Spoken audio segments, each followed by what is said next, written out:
Bienvenido a tu podcast diseñado para que desarrolles todo tu potencial y vivas la vida en tus términos.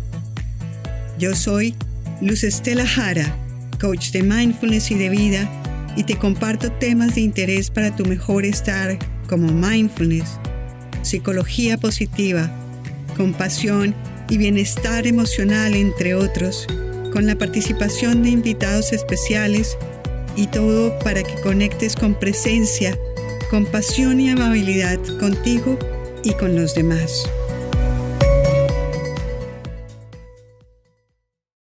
Mil gracias por estar aquí el día de hoy. Aquí traemos expertos en varios temas, especialmente en bienestar y a veces personas también con historias motivantes, con historias inspiradoras.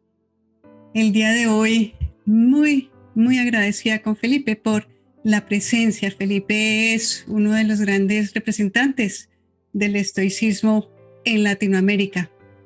Es de Chile, tiene intereses en muchos temas, es economista, ha participado en el área laboral en las empresas, en el sector público, está escribiendo. En estos momentos estábamos conversando acerca de ello, el libro Organizaciones Estoicas. Me encantará cuando salga, Felipe, por favor nos informas. Está trabajando también en una empresa, Felipe, tiene algo que ver con biotecnología para un chip para las personas de tomar los signos vitales, ¿verdad? Sí, estamos desarrollando un proyecto acá en la Universidad de Atacama, que es de seguimiento remoto de pacientes, y efectivamente con dispositivos para ir midiendo sus signos vitales y algunas otras mediciones para saber su estado de salud de manera remota.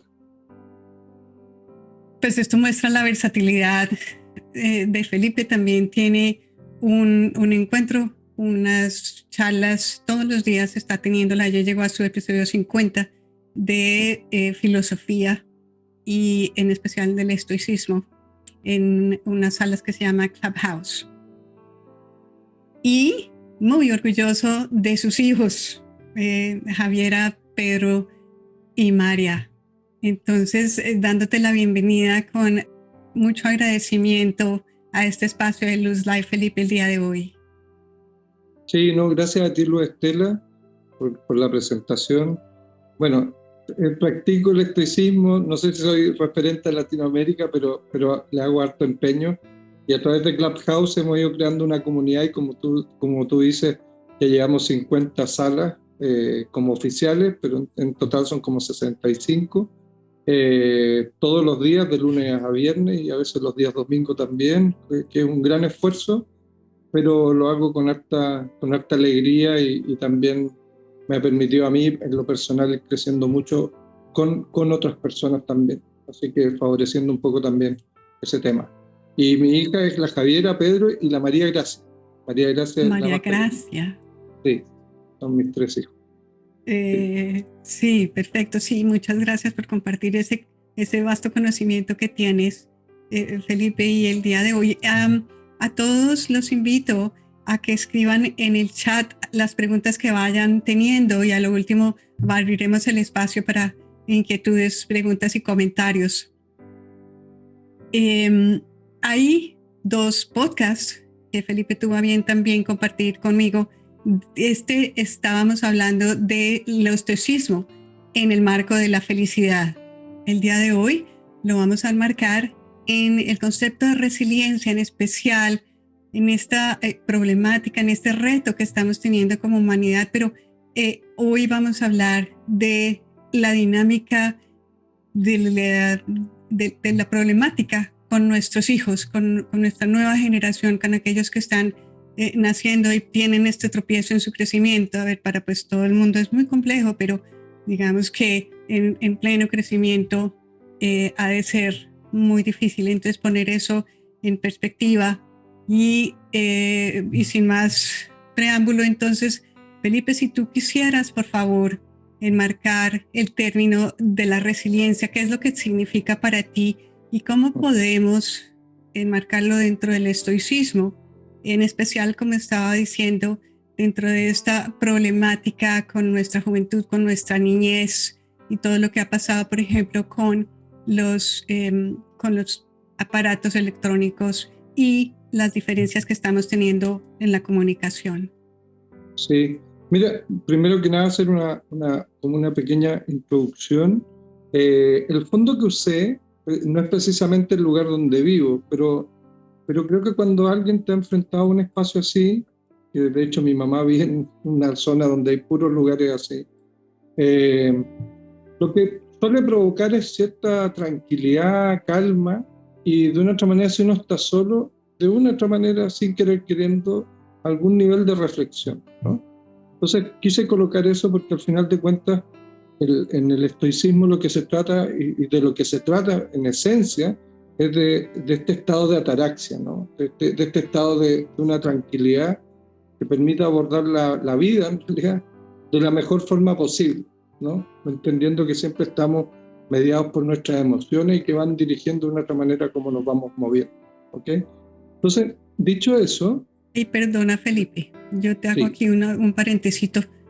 Si nos quieres profundizar el tema de ataraxia aquí, por favor. Perfecto. Sí, sí, sí. Ataraxia es un concepto obviamente filosófico, ¿no? Y que tiene que ver con un estado de tranquilidad, como de ausencia de deseos, de ausencia de temores. Las dos cosas que son los polos, ¿no? El excesivo deseo y también la cantidad de temores que generan la pena, en fin. Un montón de emociones que nos tiran para un lado o para otro y que de una otra manera nos desequilibran un poco. De hecho, en ese sentido, a mi madre hace un tiempo atrás le decía que, escuchando un audio de estoicismo, me había acordado de Gary, que es su esposo, en cómo él había enfrentado el cáncer, ¿no? Y de una otra manera fue en la absoluta tranquilidad. Oh, Una wow. tranquilidad exasperante a veces, ¿no? De decir, pero ¿cómo? Es como inmutable, ¿no? Pero desde ese lugar creo que la enfrentó de mejor forma. Y ahí también hay un concepto de resiliencia, ¿no? O sea, la ataraxia precisamente es un estado de resiliencia permanente, una capacidad de poder enfrentar la realidad como viene, que de una otra manera también hay un concepto en filosofía que se llama amor fati, que tiene que ver con aceptar, ¿no? Aceptar la vida que te toca vivir, ¿no? Y de una otra manera, muchos hoy día, y eso genera mucha controversia en el hombre moderno, que se revela a aceptar la vida que vive, ¿no? Y siempre la está tratando de transformar, ¿no? Entonces, en el mundo antiguo, este amor fati, hoy día es bien discutido porque el hombre cree que puede crear su propia realidad, ¿no? Una cosa es crearla y la otra es vivirla. Y yo creo que desde ahí también nuevamente aparece este concepto de la resiliencia, y la ataraxia puede ser un mecanismo por el cual, ¿no es cierto?, uno logra convivir con la realidad que le toca vivir, ¿no? Y aquí lo quiero relacionar también con algo personal. Un amigo mío, Alberto, en un momento decía, si una persona pobre podía ser estoico. Y la respuesta es que yo he podido serlo desde las carencias. Entonces, de una otra manera, no tiene un lugar, no tiene un lugar. Y también de la carencia en algún momento económica y de todo tipo. Por lo tanto, si la pobreza es la carencia de algo, que puede ser material o emocional, uno lo es y desde ahí uno enfrenta la vida, ¿no? Y por lo tanto, en ese sentido, a mí en ese momento me complicó su pregunta, pero de una otra manera también me di cuenta que si de una otra manera me acerqué tanto al estoicismo, tenía que ver precisamente con las pérdidas, ¿no? Con el no tener. Y de una otra manera, ¿qué me permitió eso? Estar en este estado de ataraxia que dice, enfrento la vida de una manera lo más tranquila posible para que esa pena supuesta o esa pena que existe no me lleve a un lugar de donde no me pueda levantar. Y por otro lado también aprender que vivir en la euforia permanente, que también fue una conducta de vida hacia atrás, también me generó situaciones complicadas en el futuro, ¿no? Esto es como la persona que se gana la lotería, que hay muchas historias respecto a eso, y que termina igual o peor que como estaba antes, ¿no? porque Correcto. empieza en la euforia a disfrutar de lo que ganó, pero llega un momento que se dio cuenta que los amigos celebraron más que él, todos tienen buenos recuerdos y él quedó ahí quedando en la casa mientras los otros se iban, ¿no? Entonces, hay un tema ahí, ¿no? Y desde ese lugar, en lo que estamos tratando de llegar, este tema con los hijos, efectivamente, en lo personal yo no vivo con mis hijos y por lo tanto también, efectivamente el estoicismo también ha sido una muy buena herramienta para aprender a ser papá de una manera distinta, que sin ellos, ¿no? Estando presente en la medida de mis posibilidades, pero también sin ellos. Entonces, en ese sentido, igual lo que uno puede hacer, entre comillas, con los hijos cuando está con ellos, es ser padre. Y de esa manera también traspasarle a los hijos lo que es la resiliencia, ¿no? De decir, no me salgo, trato de estar en ese punto de equilibrio, trato de estar con ellos, ¿no? No sustituyo, no les genero una felicidad permanente, decir, no, mira, este día fuimos para allá, fuimos a un parque de diversiones, después les compré helado, siempre en un lugar fuera del centro, ¿no? Uh-huh. Y la verdad que en la ausencia, ¿no? En la imposibilidad de verlos cotidianamente, lo único que he hecho cuando los veo es aprovecharlo. O sea, poder conversar con ellos, poder jugar con ellos, y no necesariamente ir a la juguetería o ir al parque de diversiones, ¿no? En este estímulo permanente en el que estamos metidos hoy día, ¿no? Y por otro lado, no dejar de ser padre pasándole un teléfono. ¿eh? Okay. Y ahí hay un tema, porque al final de cuentas, cuando uno lo hace, creo yo, que los hijos aprenden. Y en eso yo he tenido la suerte que la mamá de mis hijos pequeños y la mamá de mi hija mayor, concordamos mucho en eso. Y yo las admiro profundamente porque efectivamente están generando una no necesidad en la crianza, por decirlo de alguna manera. Uh-huh. En el sentido de que verse en base a estímulos logra que los niños estén bien, o estén contentos, o estén entretenidos, ¿no? Y el estímulo es, bueno, ahí a veces, y Yasmina, que es la mamá de mi hijo más pequeño, la Javiera ya está más grande, les paso una hoja y unos lápices de colores, ¿no? Y lo que ocurra de eso ya depende de ellos, pero no lo ha resuelto con un teléfono.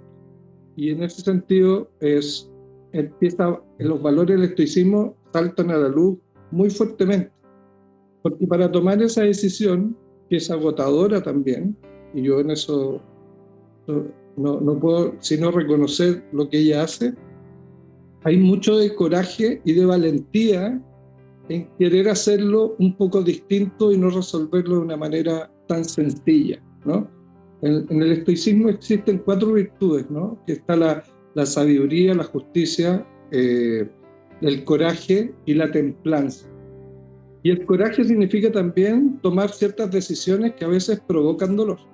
Uh-huh. Uh-huh. Y no necesariamente la mejor opción, no es la que menos duele, sino que a veces la que más te puede hacer aprender. Entonces, de una otra manera, ahí ese coraje o esa valentía de decir, me voy a desafiar a mí misma, que lo hace ella y yo cuando estoy con ellos, de decir, no me voy por el camino más fácil porque yo quiero que mis hijos tengan una vida equilibrada y también a mí me provoca un equilibrio no entrar en una vorágine de gastos, por ejemplo, que no puedo asumir en algún momento, y empezar a frustrarme, a no poder verlos, a no poder relacionarme con lo que no les doy. Entonces ahí también en eso hay un traspaso a ellos, porque al final de cuentas, como dice Humberto Maturana, los niños siempre buscan un adulto a quien respetar. Y ojalá fueran sus padres. Claro, claro.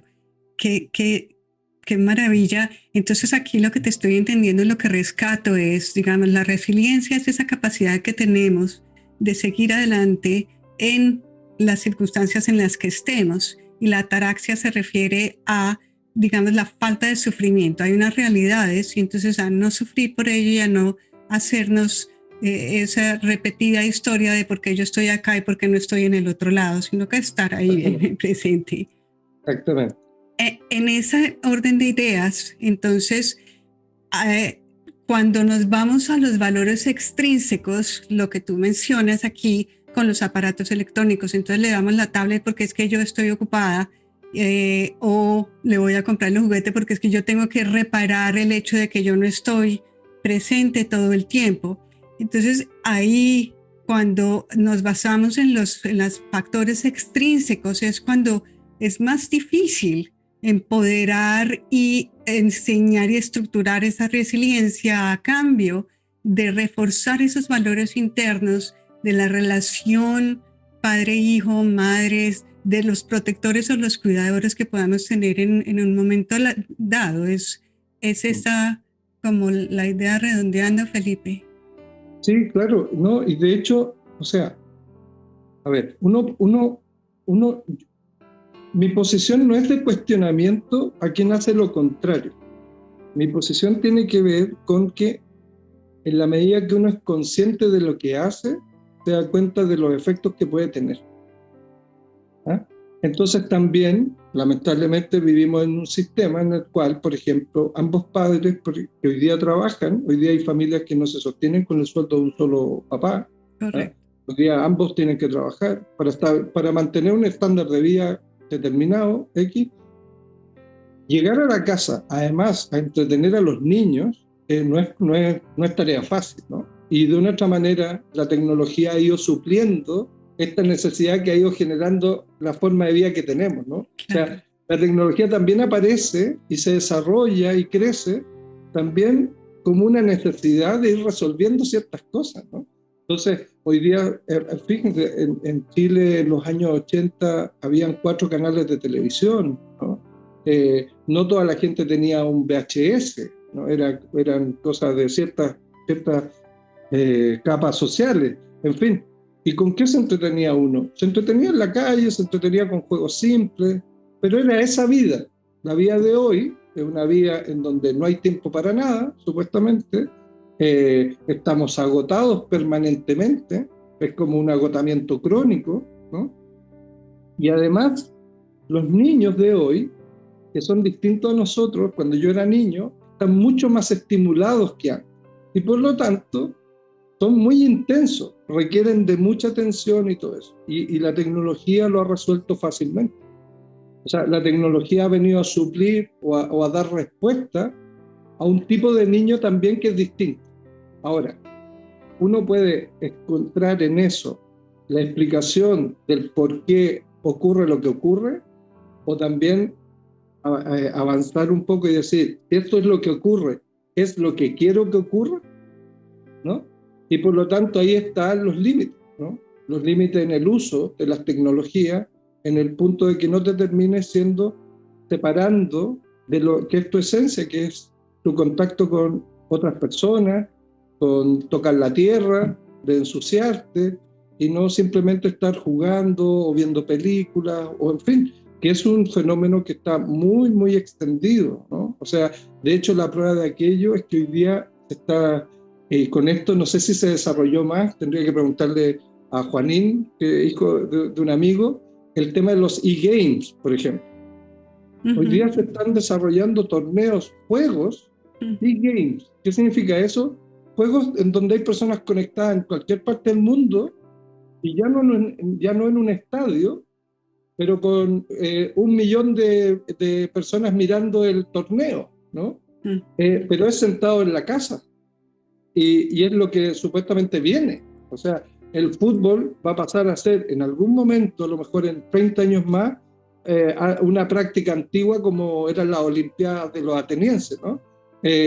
Entonces, hay un mundo que se está transformando. El problema es cuánto perdemos de la esencia de nosotros mismos como hombres, como seres humanos, en esa transformación. Y ahí es donde nace la necesidad de cierto equilibrio, ¿no? O sea, si los niños están jugando en la semana, lo único que me toca a mí, si el fin de semana tengo un día libre, es sacarlo a pasear a un cerro. Porque es la única forma de esta ataraxia, ¿no? De generar un equilibrio en su experiencia de vida. O sea, si está todos los días, tengo que sacar.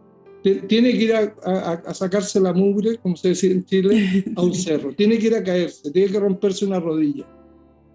Tiene que cortarse un dedo. Eso tiene que ocurrir. Es la experiencia de la vida, ¿no? Y aunque sea obligatoria, porque tiene que haber un equilibrio, tiene que haber como una compensación de la vida. Por eso, y yo lo trato de hacer cuando estoy con mis niños, lo que yo hago es jugar. O el otro día fuimos a ver una puesta de sol y estaban felices igual. Pero si yo lo subo a un foro de Facebook y les pregunto a los papás, ¿qué puedo hacer hoy día? Estoy en La Serena, ¿qué puedo hacer hoy? Y todos me van a decir, anda al Chuck E. Cheese, porque está abierto, o está abierto el mall. Esas son las respuestas más automáticas que hay. Nadie me dice, no, mira, anda a comprar queso cabra a un campo para que tus niños conozcan las cabras. Eso no es un panorama automático, ¿no? Y además que está el concepto de la seguridad, de que está muy lejos, en fin, un montón de situaciones. Entonces, ahí es donde uno dice, ¿cómo logro un equilibrio? Porque no es que uno no conviva en la sociedad que vive, pero ojo con esto, porque estamos llegando a puntos en donde no estamos teniendo la experiencia de lo humano, que es juntarse con otro, tocarse con otro, abrazar a una persona, reírse con otro. Es cierto que el Zoom nos resolvió esto, es cierto, pero todos sabemos que algo igual falta, ¿no? Y por ejemplo, a mí me pasa, yo estoy todo el día o en la casa o vengo acá a la universidad y el contacto que tengo más estrecho así de seres humanos, por decirlo, es cuando Alberto, mi amigo, me invita a su casa a compartir con su familia. Y uno valora enormemente eso. ¿Por qué? Porque hay un contacto humano, un contacto físico, ¿no? Y eso no se puede perder, no se resuelve con un Zoom. Entonces, ahí es donde, insisto, hay que forzar a las cosas para que haya equilibrio, no para que no exista lo otro, sino que como compensación de esta pérdida de cierto equilibrio. Y aquí hay un tema que también en el estoicismo es muy, muy importante, que es el memento mori, ¿no es cierto? Es recordar permanentemente que uno va a morir. ¿Y eso por qué? Uno dice, ¿para qué? Para vivir. O sea, el saber que uno muere es la única alerta que tienes permanente diariamente de que tienes que vivir. Que mañana es una simple posibilidad. O sea, o lo hago hoy o no lo hago. Pero no sufro, no, es que yo en un mes más voy a ser feliz. ¿Por qué? Porque voy a salir de vacaciones. Qué difícil la vida es así, ¿no? Es la única oportunidad que existe en este momento. Entonces, desde ahí también es volver a un equilibrio, es decir, hoy qué hice para ser feliz o hacer feliz a quienes me rodean.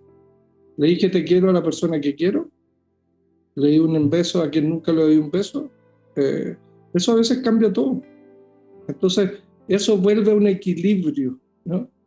A una personalización de la experiencia humana, por decirlo de alguna manera, ¿no? A que sea real la experiencia humana. Sí. Claro. Y tú ahí, fantástico. Y tú ahí esposas un poquito el término de, sin mencionarlo precisamente, pero el término de frustración es importante para nuestros hijos, que hay veces tratamos de cubrir eso de yo no quiero que sufra por experiencias pasadas o algo. ¿Cómo es importante esto, Felipe? Sí, de hecho, por eso que es tan interesante el concepto del memento mori, porque al final de cuentas, cuando el hombre, si hay algo que tiene claro, la única certeza que tiene el hombre es que va a morir. Lo que haya antes de su muerte es lo que no sabe, sí, pero sí tiene certeza de algo, ¿no? De acuerdo. Y por lo tanto la frustración también está ahí. Entonces el hombre genera sus frustraciones. ¿Por qué? En la certeza, en el control, en el definir lo que va a ocurrir, ¿no? Entonces, en tener lo que quiero tener, ¿no? Querer tener lo que quiero tener no significa que lo tenga, ¿no? Entonces, por ejemplo, los niños se frustran por no tener el juego X. Antiguamente, cuando yo era niño, debe haber sido no tener las zapatillas X, ¿no? Los tenis, como se dice en Colombia, ¿sí? Sí. Claro, esas eran las frustraciones y vivimos en esas frustraciones, ¿no? Y ahí, ¿de dónde salen esas frustraciones? De nuestros padres.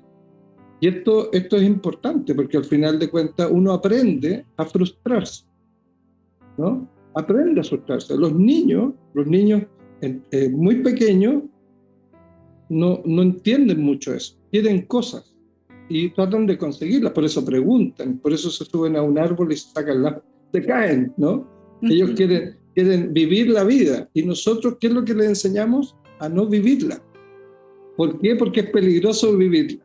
Por eso que es tan complicado ser feliz, porque nos enseñaron a cómo se evitaba ser feliz. Ser feliz es vivir la vida, y ojalá lo más equilibradamente posible. ¿Y cómo hemos vivido la vida siempre? Desde el no hacer, desde el temor, desde el miedo, y eso también genera frustraciones, absolutamente, porque la frustración, ¿dónde está? En no poder hacer lo que quiero hacer. Entonces, no me puedo vestir así, no puedo hacer esto, en fin, y estamos condicionados, fuimos criados así, ¿no? Yo tengo la suerte, y creo que por eso tengo la posibilidad de hablar o tener esta entrevista, porque yo fui criado de una manera muy libre, es la percepción que yo tengo. Me dijeron muy pocas veces que no, y a veces digo, a lo mejor ese fue el problema, ¿no? Que me dijeron muy pocas veces que no. Para nada. pero de una otra manera, al final de cuentas, yo creo que yo y mi hermano somos la mejor expresión de lo que podíamos ser. Y cada uno en sus temas y en su área, desarrollando sus potencialidades, ¿no? A lo mejor mi lugar o mi espacio puede ser esto que estamos haciendo ahora, comunicar, entender algunas cosas y explicarlas de mejor forma para que la gente lo entienda. En fin, es tener ese espacio. Y yo tuve la suerte de eso. Pero también sé que tenía compañeros que no les daban permiso para ir a las fiestas. Me acuerdo de eso. Y por Dios que le hicieron la vida complicada en el futuro, porque lo frustraron, no lo dejaron vivir, no lo dejaron ser joven, ¿no? Es muy interesante eso. Entonces, ¿qué es lo que ocurre hoy día? Que los padres dijeron entonces, como yo soy hijo de los que me dijeron que no, por generaciones, entonces vamos a ser los papás que les decimos que sí a los niños. La pregunta es, ¿los niños nuestros, que son del sí, no se frustran? Estamos en la misma, sí. Estamos en la misma. A los que nos dijeron que no, nos frustrábamos por la negación. Y a los que le han dicho que sí toda la vida, viven frustrados. Entonces uno dice, ¿dónde estará el problema? En que ninguno de los dos extremos era el correcto. Era al medio, en un cierto equilibrio. ¿Y por qué hago tanto hincapié en el equilibrio? Porque en las distintas creencias, religiones, filosofías, donde está el confucianismo, el budismo, el aristotelismo, todas hablan de un equilibrio. Correcto. Que la vida es tener un equilibrio. Entonces, por ejemplo, yo siempre digo, yo a veces subo de peso, a veces bajo de peso. Entonces, yo en vez de estar en el lugar de bajar de peso, yo trato de no engordar. ¿Eh? Okay. Y lo pongo en otro lugar. Digo, bueno, si tengo ahí tanto para comer, a veces como menos nomás.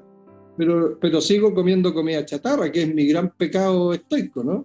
Que en términos de salud física, ahí estoy súper mal, soy una contradicción en sí misma, pero sí creo que de una otra manera es tratar de buscar ese equilibrio, es la clave de todo. Y ahí es cuando uno, los hijos, ¿qué es lo único que les podría entregar en la vida, para su propia vida posterior?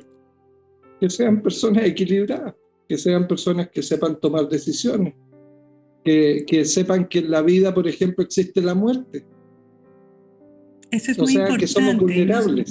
Sí, nos da un poco de miedo hablar de la muerte, y es cierto, es lo único que sabemos.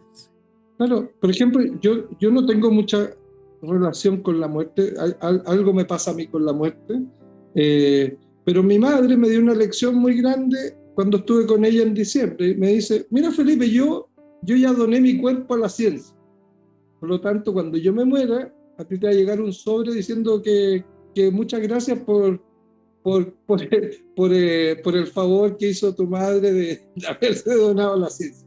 Entonces nosotros no va a haber funeral, no hay flores, no hay hogar de Cristo, como se dice en Chile, la funeraria, no hay nada de eso, supongo. Pero para uno que es latinoamericano es un golpe fuerte.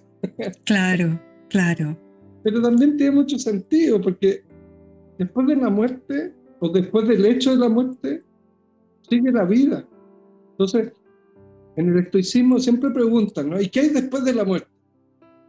La vida. Porque es un continuo, seguimos viviendo y mi madre, aunque muera, vive en mí. Yo también soy una expresión de ella y de mi padre. Por lo tanto, uno realmente muere, no muere. Y menos muere, y aquí esto, Alberto sabe de lo que hablo, cuando uno trata de ser una buena persona en la vida, trasciende. Y por lo tanto muere, no, nunca. Y ahí están los grandes líderes y todo eso que uno hace referencia permanentemente, hasta estos filósofos que son de hace 2000 años, Correcto. que algunas cosas parecen coherentes que uno dice, me hacen sentido y siguen vivos. Y uno todavía refiere a personas que pensaban la vida cuando habían, no sé, 1.000.000 de habitantes y no 7.000 millones de habitantes, ¿no? O un Correcto. poco más, no sé. Pero las proporciones eran completamente distintas y los problemas eran igual de complejos como los de hoy. ¿Por qué? Porque hay una esencia. El mismo que estaba en esa época es el mismo que está hoy día. No sabe quién es. Y la pregunta existencial sigue siendo la misma. ¿Quién soy? Y de lo que hoy día uno está, y ahí también un tema con los hijos, es que más bien uno está en lo que soy.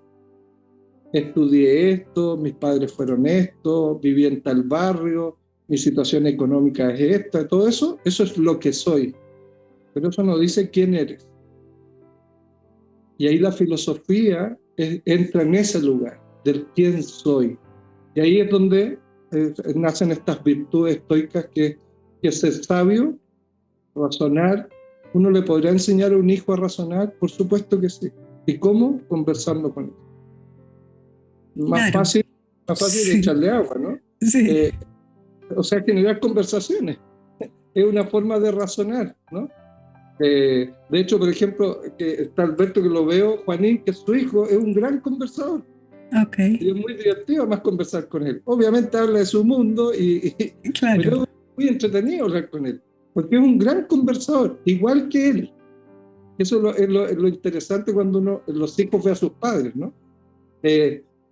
Por lo tanto, razonar, ahí está. No es más que eso, no es ir a una academia de algo, no es haber nacido en tal o cual lugar. Las reflexiones que uno puede hacer en la vida con alguien son indeterminadas, no tienen una condición para que se den. Ser justo, eso se aprende de los padres. Ser ecuánime, tomar buenas decisiones, tener este concepto de la caridad, de ser buena persona cuando tomo mis decisiones, cuando entiendo y contemplo al otro en mi decisión, ¿no? Que es lo que habla Maturana del otro como un legítimo otro, o sea, lo reconozco como algo igual a mí, ¿no? Y lo respeto por consiguiente. Entonces, ahí está la justicia también, el actuar de manera justa, y eso lo siente uno adentro. No tiene que ver con una escala moral o de valores, porque esas son las que podemos discutir. Hay personas que dicen, no, yo creo que esto es lo bueno. Ya, bueno, eso es discutible, pero uno sabe cuando es bueno. Uno sabe cuando la embarra, como se dice en Chile, Sí, ¿no? de acuerdo. Eso está aquí, está más adentro de lo que uno se ve. Uno se siente mal. Esto es lo que les pasa a muchas personas, por ejemplo, cuando dicen, no soy feliz, cuando hacen un trabajo que no les gusta. Eso es una emoción interna, no tiene que ver con una valoración de si alguien afuera dice, oye, el trabajo que tú haces. No, es una sensación personal que se tiene bien adentro cuando uno dice, no me gusta lo que hago. No me siento bien en este lugar. Hay personas que han nacido en lugares, por ejemplo, personas con situación económica acomodada, y nunca se sintieron bien en esos ambientes. Y, por ejemplo, se transformaron en cura y se fueron a vivir a una población porque ahí sentían que eran ellos. Y Sí. esa fuerza es bien interna. La vocación sacerdotal es bien, la buena vocación sacerdotal, se puede entender ahí. Cuando hay una persona que dice, ¿sabes? A mí me pasó algo que me hizo ser esto. Y eso es una reflexión muy profunda e interna. Sí. pero es que traes muchísimos conceptos aquí a la tabla.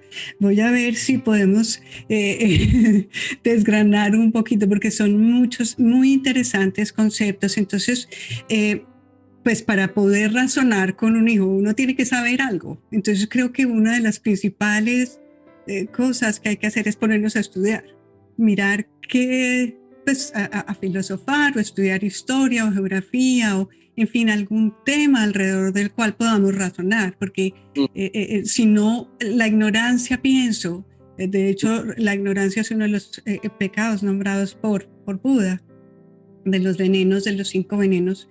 Entonces, por ejemplo, ahí, pues, es importante, conocimiento muy importante. Sí, sí, sí, sí, pero también razonar sobre la acción, razonar también sobre lo que hago, ¿no? Y ahí yo creo que es cierto, uno debería saber más cosas, pero eso también podría significar que quien no tenga acceso a estudiar no podría razonar. Y aquí creo que lo interesante es la disposición a aprender de lo. De acuerdo. Entonces, cuando existe esa diferencia del padre y el hijo, que hay una diferencia en años absoluta, o sea, es un padre que ha vivido al menos 25 años más que él, o más, 30, y por lo tanto, ese niño está observando la realidad de una forma, y lo único que uno podría hacer entonces es escucharlo. Correcto. Y tener esa capacidad de generar esa conversación desde el niño, ¿no? Más que el adulto enseñar, que es la posición que siempre asumimos. De acuerdo, sí, ok. Y ahí conecta con algo que dicen de que los hijos son los maestros de uno. Yo no entiendo mucho eso, pero, o sea, lo entiendo cognitivamente, logro procesarlo y Sí.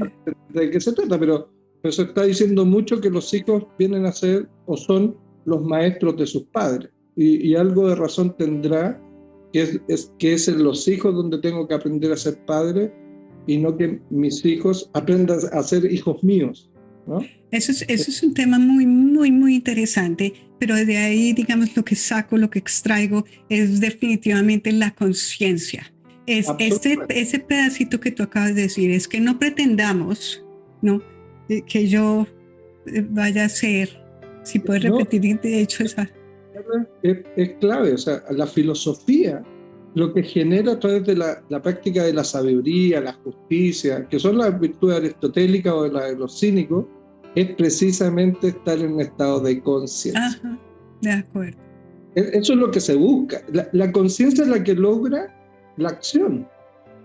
Correcto. Y yo en las salas de estoicismo lo digo permanentemente. Yo puedo saber que lo hago mal, puedo tener todos los antecedentes de mis errores, pero distinto es que yo genere conciencia sobre aquello y cambie mi conducta.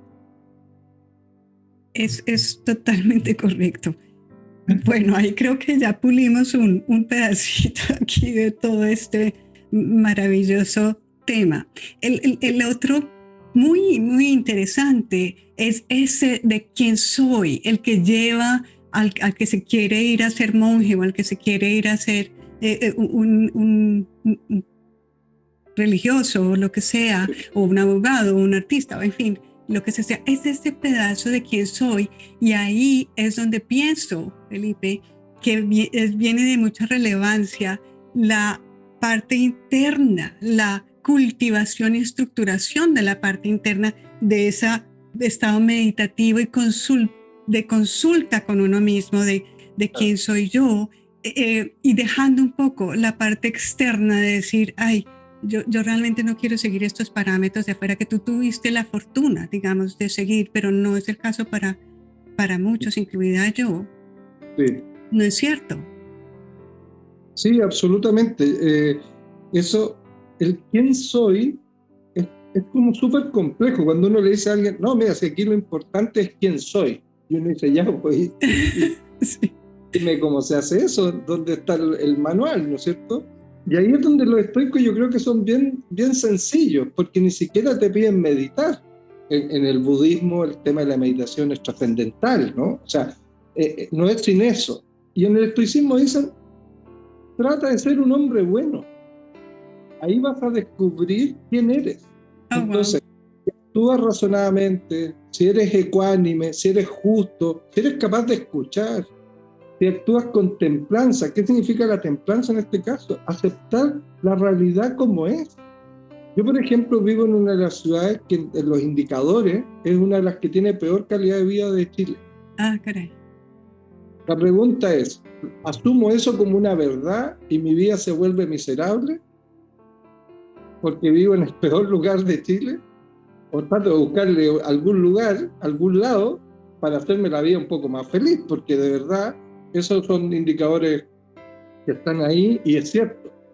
Entonces, el aceptar eso te hace más justo también con uno mismo y uno no se autoflagela tanto tampoco, ¿no? Entonces, el estoicismo es práctico, es como vivo la vida en donde me encuentro conmigo mismo. ¿Y cómo la vivo? La vivo aislándome precisamente de lo que soy, de quienes fueron mis padres, del lugar donde vivo, de mis valores o de los valores sociales. Me aíslo de eso y empiezo a razonar desde mí. O sea, la reflexión empieza a ser personal. Y este ámbito es propio y existe. El problema es que nosotros actuamos automatizadamente a partir de lo que nos dijeron que eran las cosas, de lo que aprendimos.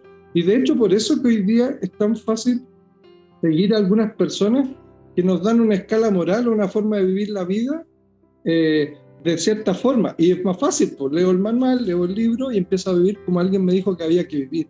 Y aquí, en el estoicismo, es vivir la vida como uno la puede vivir. Claro. Con sus propios elementos, no hay otros, ¿no? Por lo tanto, mi experiencia de vida no va a ser la experiencia de otro. Yo podría contarle cómo me ha ido, pero difícilmente el otro podrá decir, es que yo no podría hacer eso. Efectivamente, si no somos lo mismo. Pero ojo, hay un principio único: ser buena persona. Y esto no es menor. Ser buena persona es un acto diario. Yo me acuerdo de una persona, no voy a decir el nombre, que estaba aprendiendo a trabajar en equipo. Y si hay algo que tuvo que hacer para poder seguir trabajando en ese equipo fue aceptar al equipo de trabajo que tenía. Claro. Porque si no se volvía intolerable. Y tuvo que tener esa templanza, ese equilibrio para decir, y aquí esto es uno de los conceptos también del estoicismo, que es la dicotomía del control, lo que está en mi control y lo que no está en mi control. Y por lo tanto, si en ese equipo había una persona que siempre decía cosas que a mí me molestaban, ¿está en mi control realmente eso? No. Lo que está en mi control es yo hacer lo que tengo que hacer de la mejor forma posible. Y sacar ese lugar donde no tengo control. Y efectivamente, esta persona, que es mi mamá, aprendió a convivir con su equipo de trabajo, ya no desde tanto la crítica heredada, ¿no? Sino de decir, tengo que dejar que las cosas sean como son también, aceptar que este equipo no es precisamente a lo mejor lo que yo hubiera querido, Claro. o tiene características que a mí no me gustan, pero hay algo más importante, es lo que yo estoy haciendo. Y si yo soy buena persona y lo hago y hago las cosas de la mejor forma posible, bienvenido para quien sea, sobre todo para uno. Pero fantástico, maravilloso esos conceptos. Entonces, de aquí también extraigo la importancia que tiene para los niños y para los padres de incentivar ese quién soy yo para poder sintonizar sus historias y no con que es que tengo que ser contratista para el gobierno porque eso es lo que me va a dar plata, o no tengo que ser abogado porque es que eso es lo que me da estatus, sino el apoyo de los padres para poder dejar desarrollar sus potencialidades y las maravillas de personas que podemos llegar a ser independiente. Y yo tengo un caso particular de una sobrina que quería estudiar arte. Y no es tan fácil dejar ir y soltar, pero lo está haciendo maravilloso, ¿verdad? Entonces ese es otro de las como perlas que yo saco de aquí. Sí, pero ahí también se da un concepto de igualdad. Por eso que este concepto del otro como un legítimo otro En el estoicismo es bien claro, porque dice, tú en tus potencialidades, tú en tus virtudes o en tus propias posibilidades. No tenemos que ser iguales a otros, no hay un código moral, no hay valores establecidos. El valor, por ejemplo, del éxito. Ujú. El estoico no tiene nada que ver con ese valor, indistintamente si es exitoso o no. Ojo con eso, que hay atributos que son el reconocimiento o la reputación, que no están en el control de uno, es lo que otros reconocen en uno. ¿Ok? Pero el tema es no tener conciencia de aquello para no salirse de ese equilibrio. Pero hay estoicos exitosos, sí, y hay estoicos pobres también. De hecho, por eso yo siempre hago el paralelismo con Epícteto, que no tenía nada y que fue esclavo incluso. Lo hago conmigo, que he tenido que pasar por situaciones bastante difíciles para mi forma de vida, y por lo tanto, y si hay algo que me ayudó mucho es el estoicismo, para enfrentar de la mejor forma posible las cosas que a mí me ocurren. Por ejemplo, con el estoicismo yo lloro más veces que antes. Oh, qué cosa tan linda. Bueno, pero ¿cómo es la cosa? Si la idea es no llorar. No, pues la idea es llorar y saber qué hacer con eso para que no te tire a la cama o no te dé una depresión profunda, ¿no? Entonces, con los hijos es exactamente lo mismo, exactamente lo mismo. Es enseñarle que la vida, la alegría no es la ausencia de tristeza, ¿no? Entonces, sentirse triste es legítimo. El tema es que eso no significa que te lleva a un lugar en donde después ya no puedes salir. Entonces, cuando se dice vivir de acuerdo a la naturaleza, ¿qué es? Acepto lo que ocurre y veo qué hago con esto. Pero no me tiro a morir, no me echo a morir, no creo que el mundo se acabó ni nada de eso. Es todo lo contrario, uno debería generar una acción. Ahora, ¿es más fácil, es menos fácil? Sí. Y aquí, como los epicúreos, el gran valor de la amistad. Y por eso el hombre es con otro. No, el hombre no es solo, es con otro. Y por eso que la amistad es tan interesante, cuando la amistad no es simplemente hablar del equipo de fútbol del cual, sino de ese amor que es cariñoso, pero que también te confronta. Y que ojalá uno tenga muchos amigos o personas conocidas con las cuales uno también se refleja, se ve y le permiten a ellos te permiten a ti verte. Porque uno se engaña todos los días. Uno todos los días se autoengaña. Eso ocurre. Es como, venimos con eso. Entonces, cuando uno tiene buenos amigos, también lo que pasa es que te deberían servir amorosamente para darte cuenta de ciertas cosas. Para eso son los amigos también, ¿no? Entonces, y con los hijos es lo mismo. Esas conversaciones que a veces son difíciles, que son duras, en donde a lo mejor la respuesta es no, tiene que existir en el vocabulario. ¿Y por qué insisto tanto? Porque al final de cuentas, los niños o los hijos son también lo que fueron aprendiendo de sus padres. Entonces, la educación de los hijos no necesariamente tiene que ver con estar haciéndole unas clases de hijo y yo de padre, sino que es mi propia conducta, el acto pedagógico permanente. ¿Cómo actúo yo como padre en ciertas cosas? Y uno lo ve, cuando uno ve, yo tengo amigos que son súper responsables, que son educados en el trato, y uno lo ve en los hijos. Y uno después los ve cómo se desenvuelven, ¿no? Yo, por ejemplo, tuve la suerte de que mi papá era así muy educado, era una persona muy reconocida porque tenía buenos modales. Eso no lo aprende. Mi papá no me hizo clases de eso, no manual de Carreño, ni mucho menos. Uno lo aprende en la habitualidad. Y ahí está el que hay que ser consciente de lo que uno le toca vivir. Y esto lo digo porque en equipos de trabajo donde yo estuve, yo no tenía conciencia que, por ejemplo, yo llegaba, no saludaba a nadie, y eso me generó un costo altísimo posteriormente, porque las personas esperaban que uno las saludara cariñosamente. Yo no lo hacía por no ser cariñoso, simplemente pensaba que no era necesario. Pero tuvo costos, sí, porque yo generé una relación al interior del equipo, claro, donde había niños que necesitaban ser saludados por sus padres, porque claro. sean ese tipo de relaciones.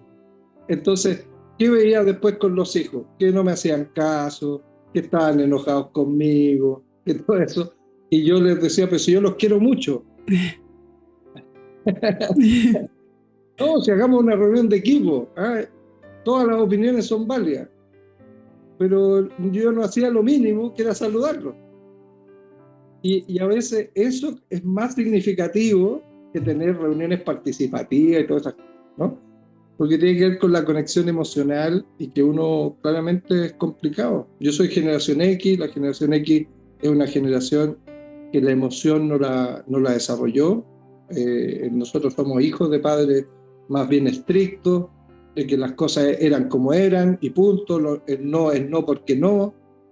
Yo soy hijo de esas generaciones, y por lo tanto nosotros también hemos querido revertir con los hijos lo que traíamos de atrás, pero nos fuimos al otro lado, si ese es el tema, por Sí, eso que partimos conversando y aquí lo interesante es que todos concluyen en lo mismo, en que hay que lograr un cierto equilibrio en la vida. Eso y con los hijos es lo mismo. O sea, si va a jugar toda la semana, bueno, que juegue, si eso no sé si es tan relevante o no, pero tiene que saber que existe afuera tierra, que hay perros, que no sé, que hay un almacén y que uno paga con un billete y así se compran las cosas. Eso tiene que saberlo, porque si no está en una burbuja donde se está deshumanizando. Y eso es lo complejo, lo complejo. ¿Sí? Sí, porque además genera ansiedad. El tema claro. de las adicciones creo que está ahí muy presente. Todos sabemos que las redes sociales, ni siquiera los juegos, las redes sociales generan dopamina, te están estimulando permanentemente, está el rechazo, cuando uno sube un post y no te lo contestan, y los hijos están viviendo esas frustraciones hoy día, ¿no? Porque hoy día no te reconocen en el curso, en la sala de clases, sino en Facebook o en Instagram. Facebook es de los viejos, Instagram es más de jóvenes, pero ese reconocimiento permanente, y ahí se llega a una cosa tan sencilla, tan básica, que todos los hijos necesitan el reconocimiento de sus padres. Eso es casi la madre de todas las batallas posteriores. Los hijos cuando no son reconocidos por sus padres, efectivamente nacen con una carencia. Y ahí está el ejemplo ese del beso, ¿no? Era más significativo saludar a las personas que tener reuniones muy participativas, porque el dolor ya estaba generado. Y es de afecto, de afecto. Pero Y no interesantísimo. estos padres que legitimamos llegar tarde y no saludar a nuestros hijos o despedirlos en la noche o llegar cuando estaban durmiendo, lo legitimamos porque había que trabajar y proveer materialmente a la familia. Y los hijos lo que más querían era simplemente que les dieran un beso antes de ir a dormir. Ese momento es muy importante, es crucial para la autoestima, para la construcción emocional de un niño, es básico, ¿no? Está reconocido. Estoy de acuerdo.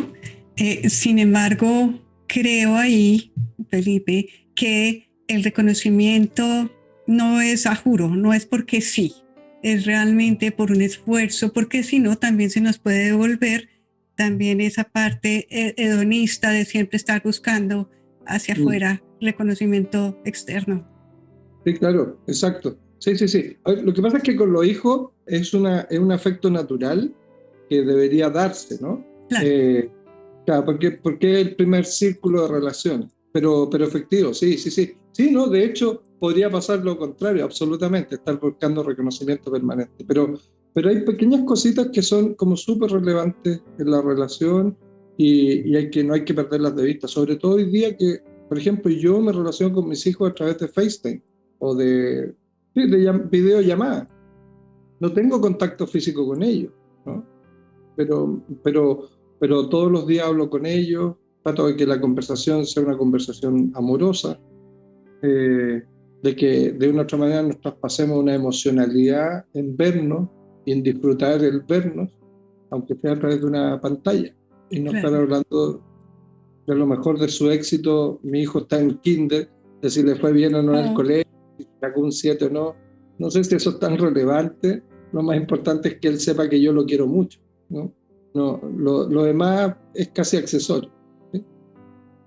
De acuerdo, de acuerdo. Wow, estoy aquí atenta al tiempo.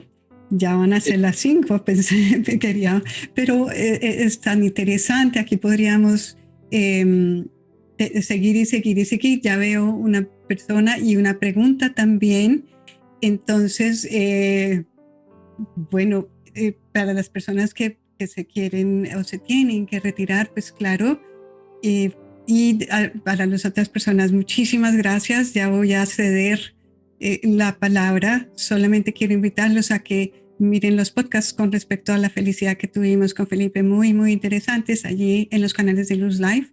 Y si ustedes quieren seguir recibiendo información de tanto de Felipe como de Luz Life, por favor pónganos su nombre y su email en el chat, que lo vamos a revisar más tarde para tener esta información. Felipe, como les dije, está terminando su libro, así es de que tan pronto esté listo para estar pendientes para ello y para ver también este podcast. Lo vamos a subir el lunes para quienes lo quieran ver o compartir. Entonces, ay, Felipe, como quisiera seguir hablando y yo aquí podríamos seguir horas y horas. Sin embargo, ya aquí tienen, Alberto, tú tenías primero la mano levantada, después Juan Carlos, y hay otra pregunta que quisiera tener. Sí, Felipe, ¿tú tienes disponibilidad de tiempo? Sí. Ok, en el chat aquí había... ¿Respondo la primera? ¿La que está en el chat? Sí, por favor, si eres tan amable que esta se fue primero. Padres como referentes. Esa es una pregunta, ¿no? Okay. Porque ¿de dónde emerge el estoicismo? Es otra pregunta, por lo que entiendo. Entonces, ¿quiénes no tienen, qué pasa con los que no tienen padres como referentes? Claro, es súper complejo, pero lo que deberían tener son adultos significativos en su historia, ¿no? Porque si no, efectivamente, y es lo que ocurre, si al final de cuentas, ojo con esto. Hoy día hay muchos niños que tienen padres, pero no es como si no los tuvieran tampoco, ¿no? O sea, tiene que ver que donde el niño se crea o se recrea o crece, tiene personas significativas, como decía Maturana, un adulto a quien admirar. Y ahí yo lo único que puedo decir es que ojalá sean los padres a los que admiran sus hijos, pero si no es así, va a ser la abuela, la tía, el cuidador, el que está a cargo del hogar donde vive, pero es la responsabilidad del adulto de nuestra manera de tener una relación significativa con este niño. Y el estoicismo emerge en el 320 a.C. con Zenón de Sitio, que luego de haber perdido toda su fortuna, se queda con el único activo que tenemos todos, que era la capacidad de razonar, y se pone a filosofar en esas épocas y ahí crea el estoicismo. El estoicismo partió en el 320 a.C. y es una suma también de muchas de las aproximaciones filosóficas de los presocráticos. Sócrates es fundamental, los cínicos, en fin, con las virtudes, pero de ahí proviene el estoicismo. Sí. Y su decadencia es como en el 200 después de Cristo, cuando irrumpe el cristianismo por sobre todas las cosas. Y ahí desaparece un poco la filosofía incluso. Eso. Entonces ahora sí. Muchas gracias, Felipe, y muchas gracias, Cecilia, por tu pertinente pregunta. Ahorita sigue. Entonces, Alberto, estábamos con tu mano levantada, por favor. Gracias. Sí, hola, saludarlos a todos. Saludar a Felipe, expresarle todo mi afecto y mi orgullo, porque él ha desarrollado en muy poco tiempo, ha sido muy perseverante en propagar y en sembrar esta forma de vida que al final es el estoicismo, que lo que uno de los elementos fundamentales es que las personas se rijan por la ética, que sus acciones se rijan por la ética. ¿Cuántas cosas cambiarían en el mundo si las personas que toman las decisiones siguieran una ética? la ética del bien común, por ejemplo. Me parece que es muy valorable y es justamente algo que desapareció, que fue culturalmente, me refiero al estoicismo, fue culturalmente apagado y oprimido por la cultura dominante, ¿no es cierto? Y por la persecución a los filósofos también. Hubieron emperadores que no les caían bien los filósofos porque empezaron en Grecia, ¿no es cierto?, a pillarle los callos a los políticos, ¿no es cierto?, o a los emperadores, que podríamos decir que eran la élite, y fueron expulsados. Entonces, es muy interesante, no es la forma, no es como decía Felipe, no es el budismo, no es que requiere una concentración. No, cualquier persona puede ir tomando elementos del estoicismo e ir cambiando su vida básicamente para ser feliz. O sea, esa búsqueda de la felicidad y de entender que estamos en esta vida, ¿no es cierto?, con un tiempo finito. Y al tener un tiempo finito, claro que logramos tratar de valorar el día. Muy agradecido por escucharlo, por escucharte y excelente el programa. Muchas gracias. Muchísimas gracias por tu intervención, Alberto. Muy amable. Y Juan, tienes tu mano levantada. Juan, adelante, por favor. Hey, muy buenas noches acá en Colombia. Ya son las 7 de la noche. Creo que en Chile es más tarde, ¿no? Son como las 9 de la noche allá. Sí. Es hora ya de... Una hora más, las 8. Es hora de una piscola. Yo me he vuelto Juanito Preguntón acá por culpa de Luz Estela. Soy nuevo aquí en Luz, en las charlas con Luz. Soy generación X también, Felipe. Pero me considero un perennial. No sé si conocen ese concepto para que lo investiguen, el de perennial. El estoicismo siempre ha sido algo para mí como, no sé, como que está por allá. Y no me he esforzado en entenderlo. Hoy, curiosamente, pues cuando apareció el mensaje de vamos a hablar del estoicismo, me llamó mucho la atención. Yo soy o trato de mantener siempre el concepto de los acuerdos toltecas. No sé por qué veo una similitud muy interesante entre los 4 acuerdos toltecas respecto al estoicismo, pensando también que los acuerdos toltecas sí llevan muchos más años atrás que nosotros. Y también soy medio fanático de la pirámide de Maslow. Entonces no sé cómo pueda integrar el estoicismo con los toltecas, con Maslow, y pensando también en el tema de lo que hablábamos ahorita de los hijos. Yo tengo una hija de 10 años, que no por obligación, pero mucho por su exigencia, ella se considera ya preadolescente, en donde tienen pues obviamente una sed de conocimiento mucho más fácil, ¿cierto? Uno de los principios básicos del marketing digital es la inmediatez, que es lo que no tuvimos en nuestra generación, ¿cierto? Nosotros nos tocaba ir a la Enciclopedia Británica y a la Larousse y todas estas cosas en donde Google, algo al que detesto, honestamente, pero a veces tengo que acudir a eso, lo confieso. ¿Cómo podemos hacer esa integración en este paradigma tan bárbaro? Porque al decir que somos de la generación X, estamos como dándole a nuestros hijos un punto de partida en el cual le vamos a decir, viejo, yo soy el más bruto de todos porque no entiendo lo que está pasando en el mundo. En este momento la digitalización nos ha obligado a tener FaceTime, a tener Zoom, a todas estas cosas, y no solo entre nosotros, sino también en la educación de nuestros hijos. Entonces, ¿cómo puede uno combinar ese estoicismo, ¿cierto? Ya la resiliencia la entendí gracias a Luz Estela, porque es otro término que no he podido. Pero uno cómo puede hacer como esa integración, ¿cierto? Sí, Vivir en la pobreza, complicado. Vivir en la humildad, más difícil. No darle todo a nuestros hijos, pero entender que le tenemos que decir que no, ¿cierto? Es un mundo en el cual, y ya termino mi pregunta, es un mundo en el cual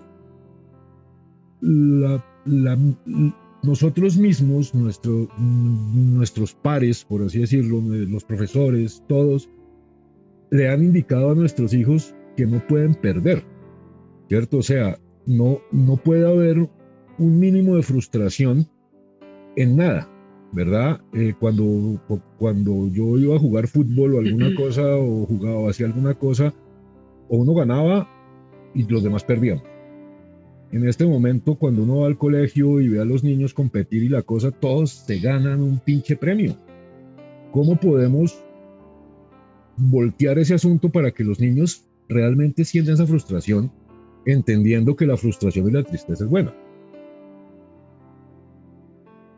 Sí, mira, gracias por la pregunta, Juan. Hace una semana atrás leímos precisamente los 4 acuerdos y buscamos cómo se relacionaban con el estoicismo. Hicimos una sala completa de eso, hablamos 3 horas. ¿Por qué no me invitaron a eso? Dios mío, bendito. Mira, sí, y yo creo que tiene que ver, por ejemplo, el de ser impecables con tus palabras, que también tiene que ver con la acción, ¿no? Detrás de la palabra también está la acción, está la conducta, ¿no? Claro. Y ahí un poco lo que decía Alberto, este tema de la ética, ¿no? O sea, ahí se relaciona claramente ser virtuoso, ¿no? O sea, cuando tú eres justo, también eres justo con lo que dices y con lo que haces. O sea, tienes la percepción de ser justo cuando vas a pronunciar una palabra, ¿no? Y precisamente porque tienes percepción del otro, ¿no? Entonces, por eso es que muchas veces hay momentos en que el silencio es una buena respuesta a una situación, porque las condiciones no están dadas para ser ético o para ser justo. En el estoicismo también se dice, a veces hay conversaciones que hay que tenerlas en otro momento. El silencio también es una muy buena respuesta. ¿Por qué? Porque si está mediada por la pasión o la emoción, y es lo que nos sucede en las discusiones, por ejemplo, una discusión de pareja. Cuando la emoción es alta, no necesariamente van a llegar a muy buenos acuerdos. Lo que van a hacer es tratar de ojalá salir vivo de esa situación, ¿no? Pero cuando uno dice, ¿sabes qué? ¿Por qué no le bajamos un poco o respiramos o contamos hasta 10 antes de responder? Ahí hay una ecuanimidad, hay un concepto de decir, quiero estar de la mejor forma posible para poder responder. Y ahí eso se relaciona con que no es personal, estamos discutiendo de un tema que no tiene que ver contigo, sino de una situación que ocurre, ¿no es cierto? Y eso es sabiduría, absolutamente. Es la capacidad de razonar respecto a lo que ocurre, ¿no? Cuando uno razona, efectivamente ve que las cosas no son personales. La emoción es la que no permite entender que no es contra uno, ¿no? Cuando uno le están cuestionando, criticando algo, ¿no? Y la sabiduría permite un poco eso. Y ahí también, de una otra manera, está esta templanza de aprender a recibir, y el coraje, ¿no? De aprender a recibir lo que no está en tu control, pero también algo que no te hace sentido o que te molesta, ¿no? ¿Y para qué la templanza? Para que precisamente la emoción que genera por algo que es contrario a lo que piensas o te sientes que te está atacando, tener esa capacidad de recibirla de la mejor forma posible. Esa es la ¿Como figura. la tolerancia? La tolerancia puede ser un concepto, aunque la tolerancia está muy imbuida de una percepción de lo que debo tolerar. Y ahí es cuando se escapa, porque ahí entramos en una apreciación. ¿Ah? ¿El qué tolero? ¿No es cierto? Porque ahí estoy haciendo juicios de valor, le estoy dando un componente moral. O sea, está contenida en un lugar, ¿no? Pero por eso que no es la tolerancia, sino la templanza, es decir, templado, es un rictus, es como una posición, ¿no? Sí. Por eso que en la meditación ayuda mucho, porque la meditación ayuda precisamente a como a aquietar un poco todo esto que uno tiene y a centrarse, ¿no? Y a centrarse también en lo que corresponde. Y el último es no hagas suposiciones. Sí. Por supuesto que sí. O sea, si soy justo, no puedo hacer suposiciones, ¿no? Eso escapa. Estoy haciendo, además, la suposición es un juicio, ¿no? Y hacer lo máximo que pueda es una de las bases, de las máximas expresiones de buena persona. Es la mejor expresión de ti mismo, en fin, pero de ti mismo. No es ser el mejor arquitecto. Correcto. Porque eso está afuera, ¿no? Es, por ejemplo, cuando tú piensas en una obra, a lo mejor estás expresando tu virtud. Cuando pensaste que tenía que tener un espacio para que los niños jugaran, no sé. Eso es tuyo. Eso nace de ti. No nace de lo que debería haber sido. Y lo otro es que respecto a la pirámide de Maslow, esa es una pirámide que es consustancial al sistema en el que vivimos. ¿Por qué? Porque dice que primero las necesidades básicas de alimentarse, vestirse... Pero ahí estaríamos hablando del estoicismo. Pero es que, ojo, no, por supuesto, exacto. Hasta ahí. El estoicismo dice, oiga, uno puede pensar indistintamente en el lugar donde esté en esa pirámide satisfaciendo las necesidades. Correcto. No es, ¿y por qué? Porque es consustancial. Porque efectivamente, por ejemplo, el alto nivel de endeudamiento tiene que ver precisamente porque nos dijeron que teníamos que preocuparnos de tener una casa, de alimentarnos bien, de vivir en tal lugar y todo eso. ¿Y qué es eso? La ausencia de la razón. Entonces nos dijeron, no, cuando usted tenga dinero, puede hacer yoga, puede un viaje a la India de 3 meses, haga todas esas cosas, pero cuando ya haya resuelto todo. Cuando esté en la punta, cuando esté en la autorización. Y ahí se vuelve un privilegio. Pero eso es una forma de configurar un sistema, pero yo me atrevería a decir, ¿cuántas mujeres solas que viven en la pobreza hacen de todo para que su hijo estudie y pueda salir de ahí?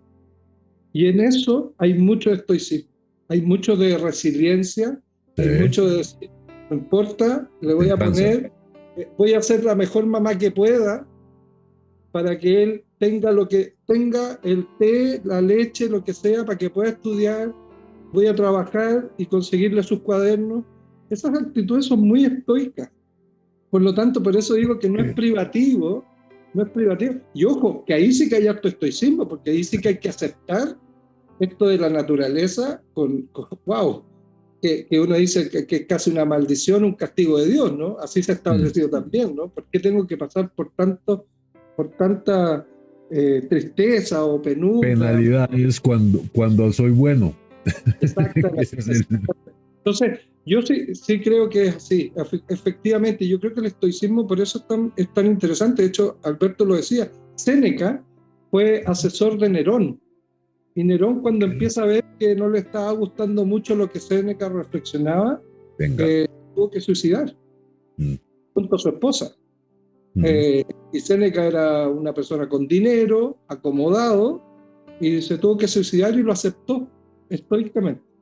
Porque decía, bueno, es lo que me toca vivir. Es lo que hay. Caray. Muchas gracias por tu pregunta, Juan Carlos, y a ti, Felipe, por tan maravillosa respuesta. Bueno, entonces, de pronto sí, ya son las 5:16 aquí y 7:08 en otras partes. Entonces, muchas gracias, Felipe, nuevamente, muy amable que hayas compartido tu sabiduría con nosotros esta noche. Muchas gracias por la oportunidad. Veo algunos nombres de personas que quiero y que conozco. Saludar a Francisco. Con Francisco lo conozco desde los 13 o 14 años. Somos amigos y hermanos. Por ahí he visto algunos también. No sé si Sandra, eres Sandra de Portland, ¿no? Supongo. Sandra. Paola, que la quiero mucho. Bueno, Jaime, que lo conozco acá de Copiapó. Ahí está Francisco. Un gran amigo, mucho más amigo él de mí que yo de él, porque yo soy muy ingrato. Pero bueno, pero sí. Está Elina, que es la mamá de Camilo. En fin, muchas gracias a los que estuvieron hoy día y a John Jairo, que es un hermano simbólico de Colombia. Y ahí está mi mamá saludando para que la salude a ella. Hola Cecilia, mira Cecilia, qué gusto que estés acá. Sí, sí. Bueno, eso, saludarlos a todos, darles las gracias por haber estado y bueno, yo sé que esto se va a transformar en un podcast, así que va a estar disponible para quienes no pudieron venir hoy día. Así que muchas gracias a ti, Luz Estela, por la oportunidad y bueno, siempre estar disponible para otra ocasión. Y si nos quieres dejar tus redes sociales, ¿dónde te podemos contactar? Sí, en Instagram, que es lo más fácil, en @fvicencio, P de Poblete, que es de mi madre, así que Fvicencio P, y en LinkedIn también Fvicencio. No es más complejo que eso. Y bueno, en Clubhouse, dejarlos invitados, porque ahí hacemos una sala todos los días a las 10 de la noche en Chile, de lunes a viernes, y los domingos también a las 9 de la noche. Ya ayer cumplimos la sala 50, de hablar, y se vuelve inagotable, siempre. De hecho, es muy entretenido. Ayer hablamos de los Simpsons y la filosofía. Sí. Ayer estuvo Lisa Simpson en la sala y el viernes estará Maggie. Así que nada, mezclando, entendiendo la filosofía, riéndonos un poco con ella también, que no es algo tan denso ni tan alejado, pero también hacer estas salas permiten que personas que no van a leer, y yo tampoco lo hago mucho, yo no crean que yo leo muchos libros, no, eso no es cierto. Pero he leído algunos, por supuesto, pero así un gran lector no soy un ratón de biblioteca, pero esta sala ha permitido eso, porque personas que están hoy día aprendiendo a través de YouTube o a través de un audio como Clubhouse, y hay que estar ahí, poner el conocimiento a disposición en el medio que sea, porque a todos nos hace bien siempre seguir aprendiendo. Así que eso. Por supuesto. Bueno, muchas gracias. Qué gusto. Espero poder volverte a tener en algún futuro. Ojalá no tan lejano, cuando saques tu libro de pronto, para que nos relates al respecto. A todos, muchas gracias por la asistencia y espero que por favor lo compartan si piensan que es de utilidad para otros. Un abrazo muy fuerte. Muchas gracias y hasta una próxima oportunidad.